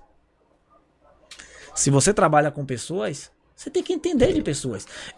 Alguns treinadores reclamando comigo, contando sobre alguns relacionamentos, algumas dificuldades. Eu indiquei um livro, vou indicar um livro também aqui para todo mundo que está aqui.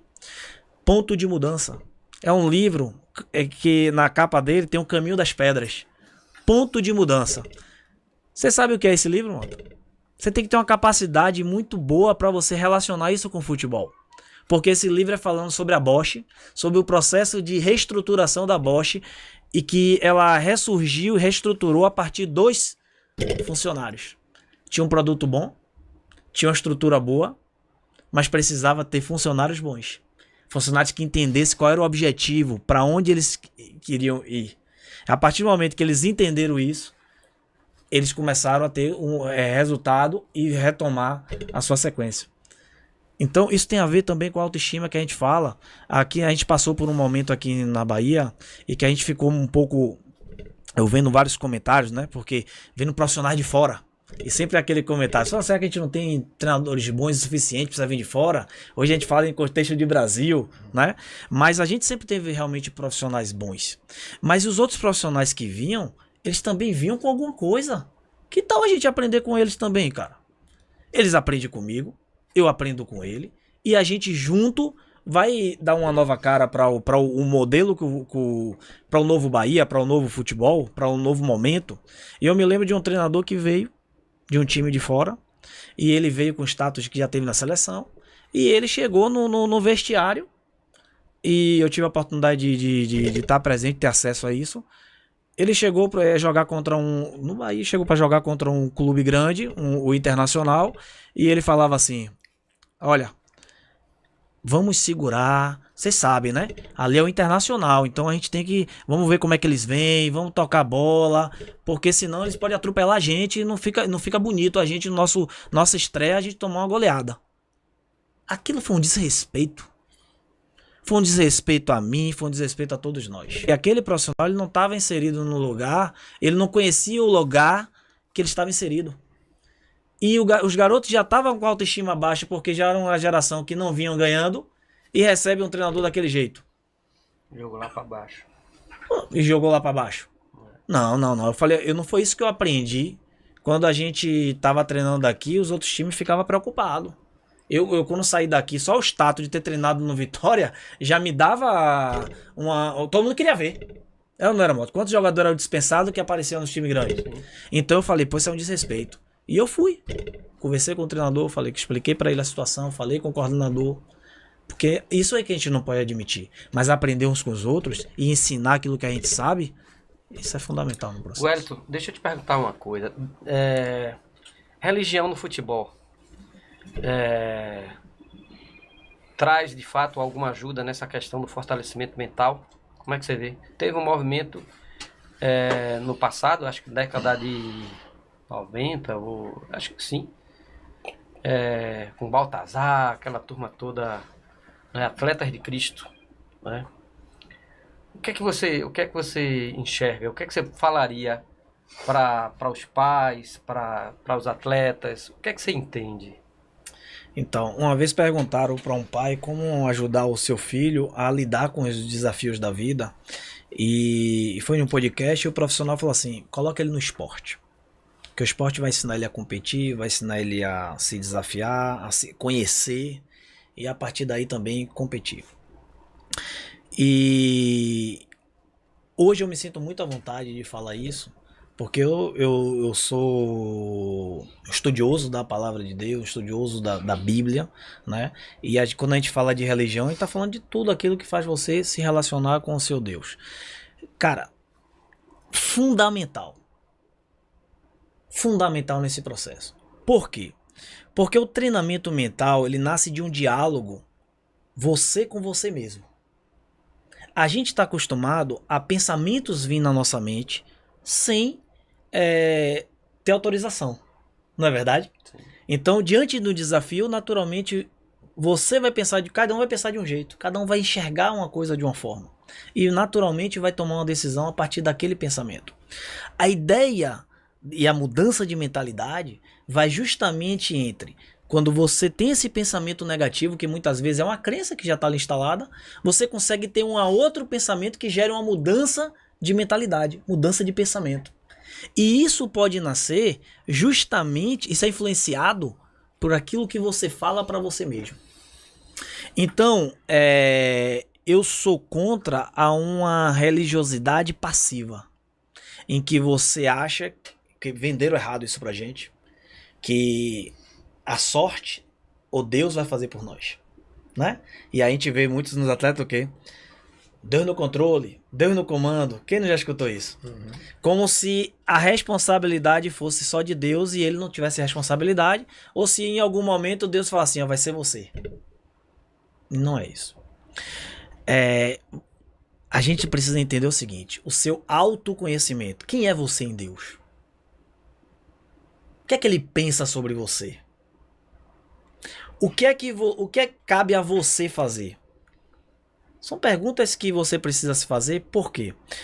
E aí vai ser bacana por um exemplo de um atleta que eu atendi durante esse ano passado, jogando a Série A do Campeonato Brasileiro, e um atleta cristão, e a gente conversando, e ele tava com um pensamento medíocre naquele momento, mas um pensamento que ele tava bem consolidado, que era o seguinte: eu tô jogando num time Série A do Campeonato Brasileiro, o time tá lá disputando as pontas, né? O Libertadores, título. Só que eu sou reserva, então tá bom. Basta. E isso era um problema muitas vezes com um atleta, que eles achavam que... Hoje a gente se escandaliza quando a gente vê um Felipe Melo, né? Energético, vibrando, brigando, querendo, não querendo comparar. Mas aquele jogador, ele fazia o seguinte: se eu desejar ser titular, eu vou estar entrando no lugar de alguém que também quer a mesma coisa do que eu. Então eu vou ser pacífico.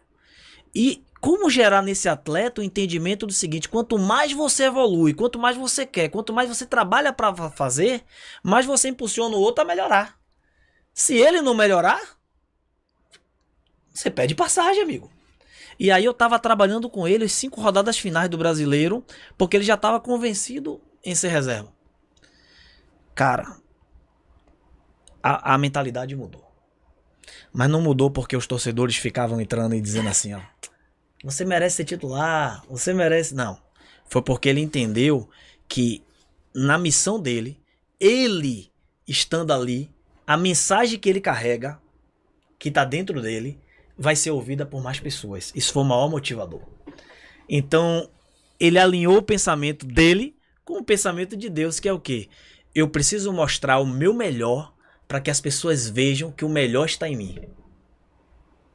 E nessa mudança de mentalidade, isso vai fazer com que toda uma vida ela entre no eixo. Sim. Não é verdade? Porque quem acredita em Deus tem que acreditar que Deus também, ele caminha por princípios. Você planta, você colhe. Princípios. A lei da semeadura. Então, o que é que ele fez? Plantou. Quando chegou na hora de colher, colheu a abundância. Porque Deus é abundante. E aí esse cara terminou os 5 jogos como titular, conseguindo uma grande vaga para a sua equipe, para jogar um campeonato no cenário internacional. Como é que tá essa autoestima desse cara? Como vencedor. E como vencedor, qual o seu posicionamento? Não é diferente? Sim. Então, muitas vezes, irmão, tá a vida pedindo protagonismo e você não pode se esconder se você tem algo mais para mostrar. E é isso que a gente precisa despertar também nesses atletas. Você tem, cara, me mostre. E desafiar, estimular o atleta a ser desafiado, a querer cada dia ser melhor. Esse é o conceito de atleta. Colocar mente e corpo a serviço de um esporte. Vem uma outra, te pergunto outra coisa também, né? A gente ouve muito, lê também. A prática da meditação, em algum momento, é utilizada por você para buscar essa concentração, essa... Dentro do nosso treinamento, Reginaldo, dentro da nossa preparação, a gente precisa primeiro entender qual é o estado atual do atleta. Em que momento ele está, de percepção. Porque às vezes o modelo que deu certo com um, ele pode não dar certo para o outro. Sim. Então, a gente descobre quem é as pessoas à medida que ela fala. À medida que você fala, você revela o que você acredita, você revela o que é importante para você e você revela também quais são os seus paradigmas. E aí dentro da espiritualidade você revela também os seus princípios. Porque crença já é uma frase que chega antes. Quando você olha para uma coisa, o que é que aquilo diz para você? Aquilo é uma crença, mas vai ser diferente para todo mundo, como valores são diferentes para todo mundo. Então, em que momento que a gente vai indicar a meditação? Que nada mais é um momento em que é ele com ele mesmo. É um momento em que você coloca os sentidos somente canalizado para você, né? E você esquece, acalma a mente. Acalma a mente. Tomar decisões com a mente com muita informação é sempre perigoso. Não é verdade? Sim. Então, aquele momento ali é um momento de acalmar a mente. Vamos pensar em um jogador que está jogando uma competição e que as oscilações que existem no futebol e nas competições, né? Uma hora tá jogando, outra hora não tá, uma hora vai bem, outra hora vai mal, uma hora ele foi protagonista e de sucesso, televisão, daqui a pouco outra hora ele não, ninguém tá falando dele. A cabeça do jogador, o emocional, ele vai estar sendo envolvido. Então, mas ele, toda vez que ele precisa de algo importante, ele precisa ter um momento com ele mesmo. Então, esse ponto de meditação, ele pode ser começar com a leitura, ele pode começar com a música, ele pode começar com o silêncio ou com um bom café. Então, o atleta ele vai sendo, durante essa preparação, a gente vai trabalhando o despertar da consciência desse atleta. Eu trabalhei com um atleta esse ano que ele veio de alguns insucessos.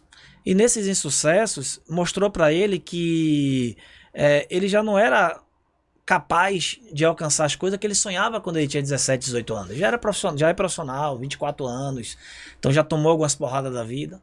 E estava jogando nesse ano no campeonato na primeira divisão, e que era um grande momento da vida dele, só que ele não tinha responsabilidade assim de ser titular principal, porque o titular da posição dele era nada mais, nada menos do que um jogador campeão mundial, né? E com grande nome no mercado.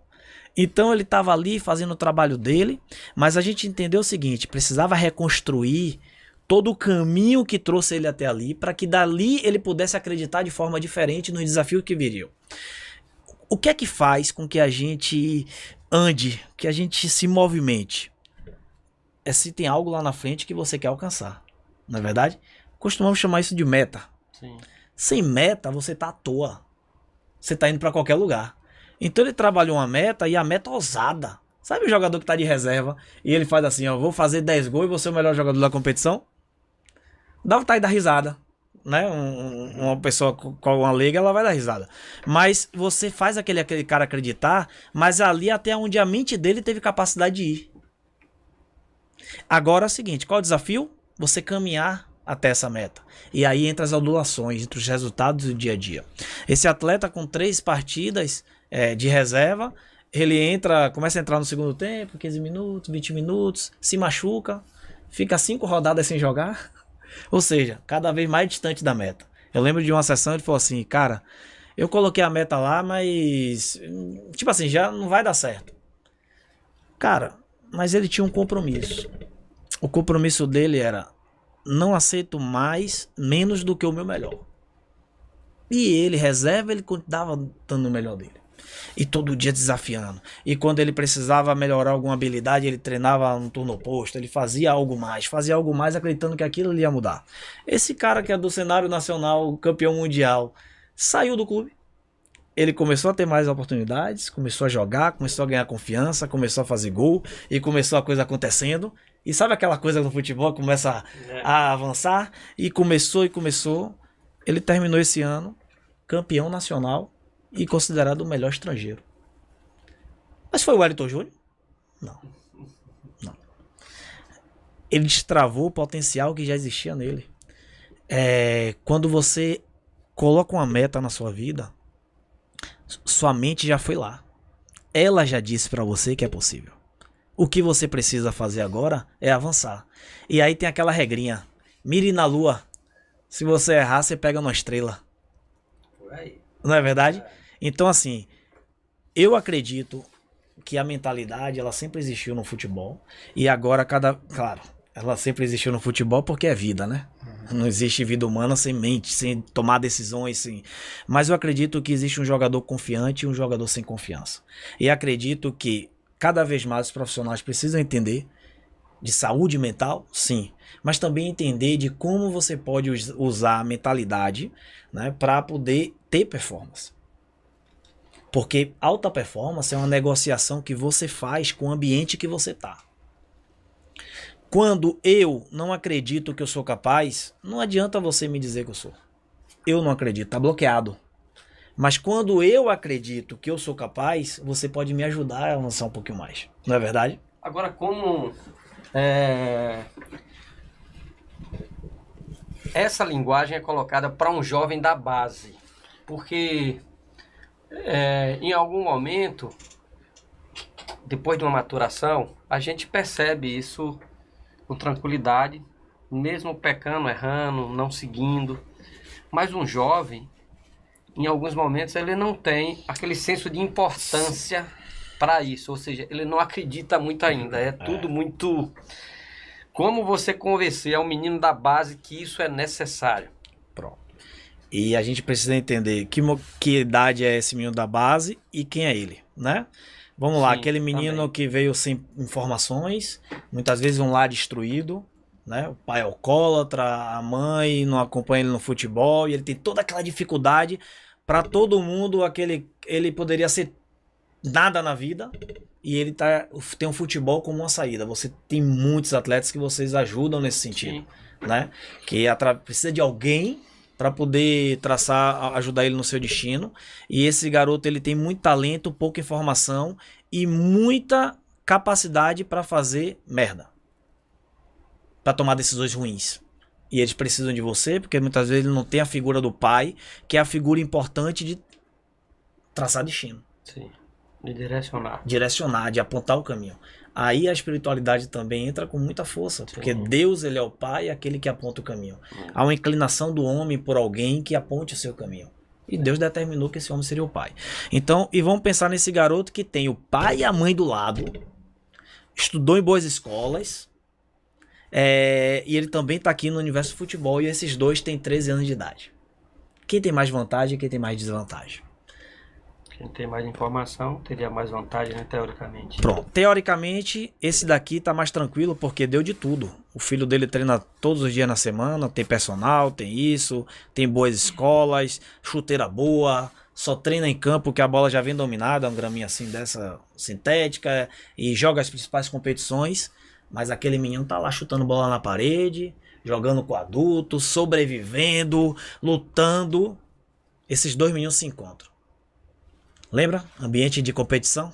Ambiente competitivo, um ambiente de um clube. Eu quero, ele também quer. Mas e aí? Como é que esse daqui vai mostrar que quer? Terrão. Como é que eu vou lá disputar isso daí? Eu vou usar minha inteligência para chegar primeiro que ele. O de cá vai usar força, vai usar a malandragem, vai usar... Ele vai usar o que ele tem. A gente acostumou com o futebol com isso daqui, ó. A criatividade. O moleque, aqui tem uma barreira pra ele. O de cá o caminho tá livre. Ele pula. Chega lá tropeçando, mas ele chega primeiro. Ou então ele desiste até de chegar aqui. Primeiro ele faz o seguinte: eu vou abater o inimigo antes. Eu não quero competitividade. A gente vai ver tudo, porque ele tá acostumado com a sobrevivência. O desafio que eu tenho com esse atleta aqui é que ele entenda que sem atitude, sem competir, sem mostrar o que ele tem, sem protagonismo, ele não vai conseguir o espaço dele. Ele vai continuar querendo, porque aqui ele achou muita gente para ajudar ele a chegar até aqui. Então ele não tem resiliência. Ele é frágil. Ele é frágil. Ele tem tudo que ele precisa para poder chegar lá. Mas se ele não for educado nesse sentido, se o pai não tiver a capacidade de deixar ele tomar as decisões, deixar ele errar, porque o adolescente, ele precisa errar. A criança, o jovem, ele precisa errar. O futebol no treino é o lugar onde ele erra. Erre. O primeiro passo é errar. Depois que você erra, você começa a acertar. Porque quando eu errei, eu me lembro de um cruzamento que eu tentei fazer e eu errei. Um treinador chamou e falou assim, ó, você vai bater assim, ó, desse jeito. Eu nunca mais esqueci. Eu precisei errar para ele me mostrar uma maneira certa e ali eu aprendi. Então eu erro, acerto, aprendo e aí confio. O último estágio é a confiança. Então vamos pegar agora esse garoto aqui que ele não tem informação, ele precisa da gente. Precisa ser vigiado, precisa ser controlado, porque ele tem... Você dá para ele vai no shopping e ele viu um tênis lá de R$1.000. Ele olha, rapaz, que tênis massa. E ele vê no pé do outro coleguinha dele lá. E ele fala assim, poxa... Mas ele já se manda, já vai... Tá acostumado aí no shopping só com o dia do sorvete. E olha lá. Mas aí você pega e dá R$1.000 a ele. Ele vai pegar esses R$1.000 e vai fazer o quê? Vai querer comprar aquele tênis. Nossa, rapaz, calma, não sei o quê. Mas ele agora tem R$1.000 todo mês. Ele pode comprar todo mês o tênis.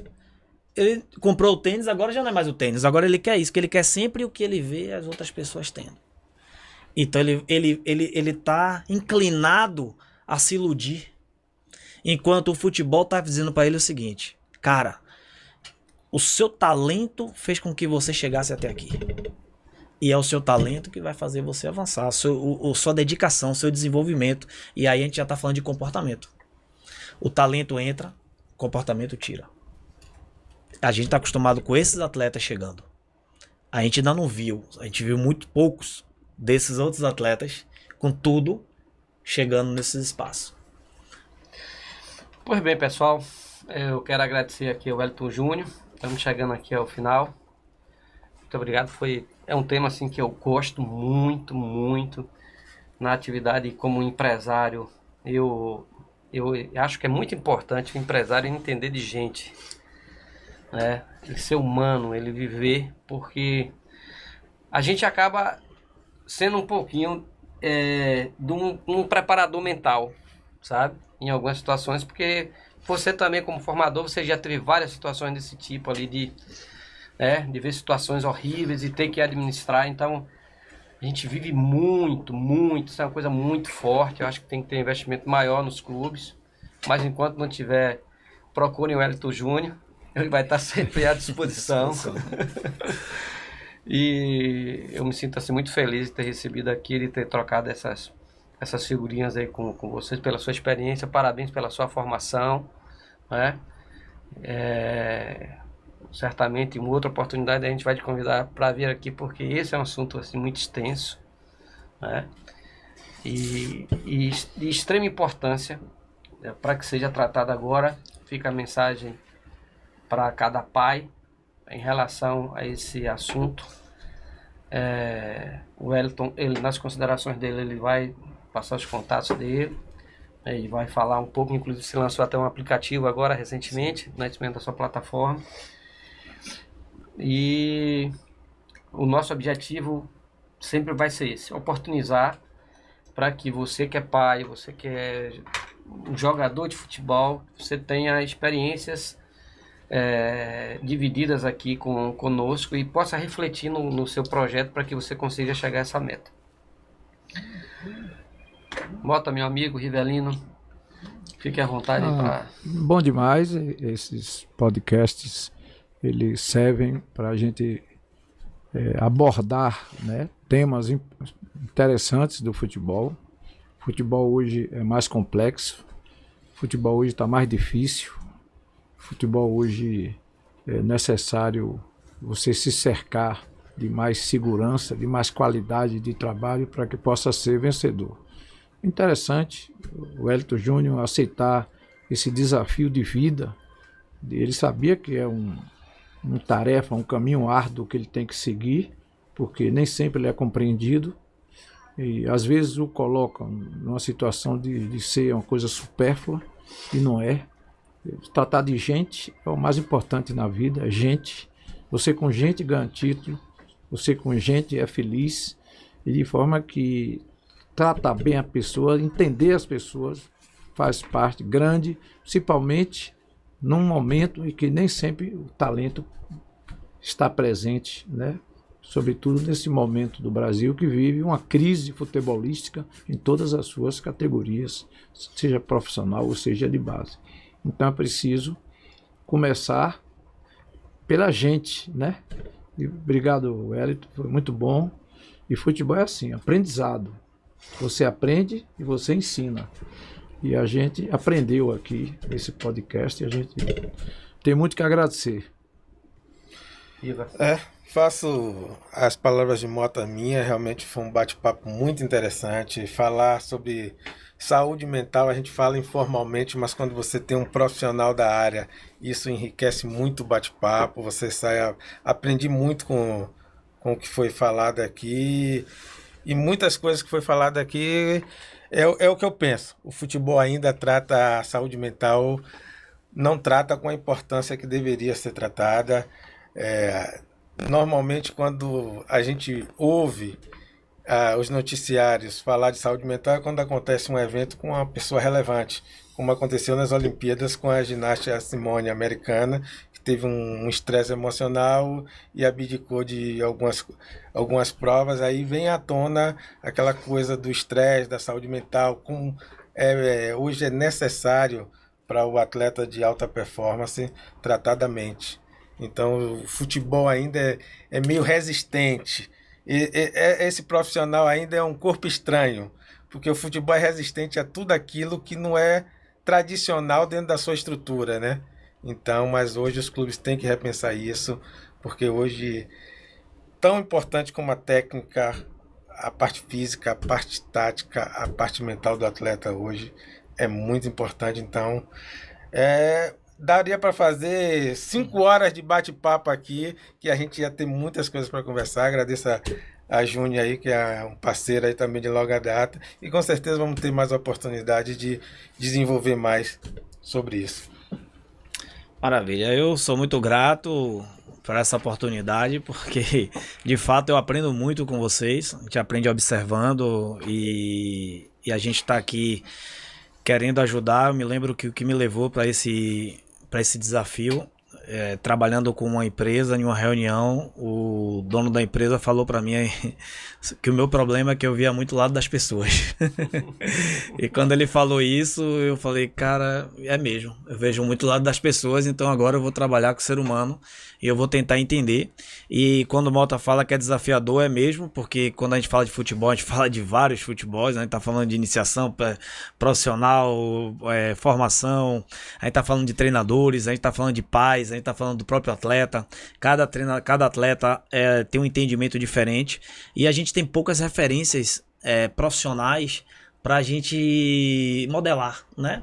Em relação ao futebol. Eu fui me especializar conhecendo profissionais de outras áreas e de outros esportes, mas entendo que isso já é difundido muito forte na Europa e nos Estados Unidos, e os atletas que já estão lá, eles têm mais aceitação a questão da metodologia do coach, do treinamento mental. E aqui no Brasil, de fato, a gente mexe com mentalidades, né? A gente mexe com expectativas, nós somos um país muito emocional e com isso gera-se os desafios, mas Tô muito feliz porque cada vez que a gente tem a oportunidade de falar um pouco daquilo que a gente acredita, daquilo que a gente se dedica diariamente, né? E é uma coisa que tá dando certo, é uma coisa que tá me levando para os lugares que eu sonho em estar e cada vez mais, né? Esse ano foram 3 vezes na Europa, o ano passado, para esse ano a gente já tem convites, nosso livro foi lançado também na Europa, então pais portugueses também querem se alimentar desse conhecimento. O desafio do livro, Reginaldo Mota e Rivelino, ele foi algo que eu aceitei com muito carinho, com muita alegria, mas foi escutando os pais. Escutando as dores dos pais, escutando as suas dificuldades, seus medos. E muitas vezes eu vi muitos pais com muito amor e carinho atrapalhando a vida dos filhos, atrapalhando a carreira dos filhos. E muitos exemplos, cara.